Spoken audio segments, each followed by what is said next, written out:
Okay, back to this is the second part of our class.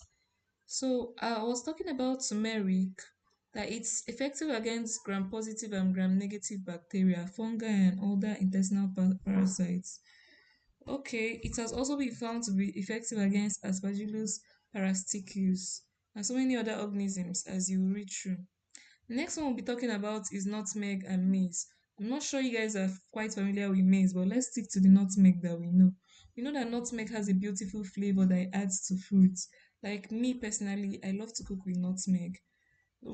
Studies have also shown that nutmeg has has exhibited potent activities against Bacillus, E. coli, and Saccharomyces cerevisiae, and it has also been isolated from maize. Okay, this phenol paranoid, this is one of the components that helps these spices to be effective against this organism, and this component has also been isolated from maize, which is another spice, but it's not popularly used in Africa though, in Nigeria to be specific, but it's also effective against microorganisms.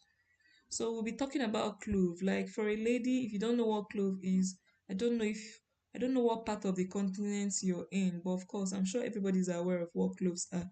Cloves have been found very effective against a lot of microorganisms, especially for a lady. Like most, it's even a popular thing on TikTok and everywhere.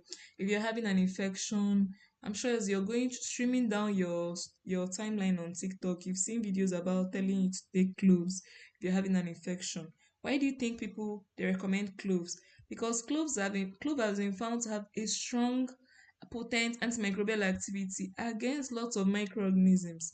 Forget about the names they've mentioned here. You can do your study, or even though we've mentioned Bacillus, E. coli, and Saccharomyces, lots of microorganisms have been found to be effective against clove. And also, they've also found that when you extract the oil from this clove, it has an excellent antimicrobial property and can also be used in food preservation.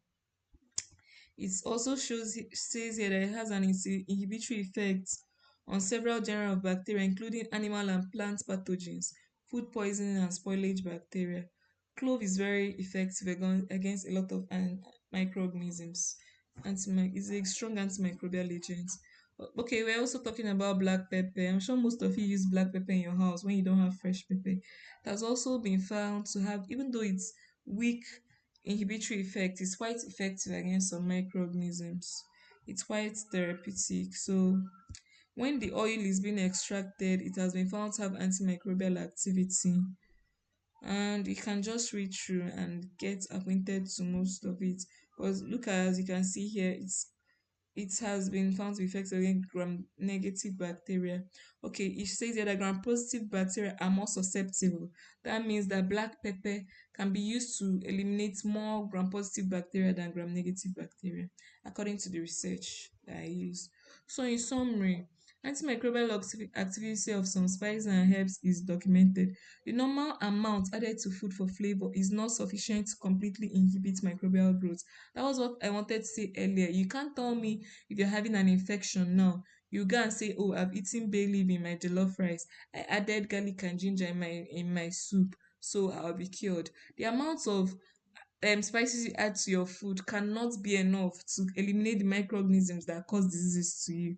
So you need to take them in large amounts. So most times these spices are just added to help reduce the load of microorganisms that might be found in the food that you're eating, and maybe help out as an antioxidant when you consume them. But you cannot totally depend on them.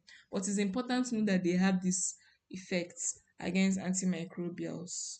Okay.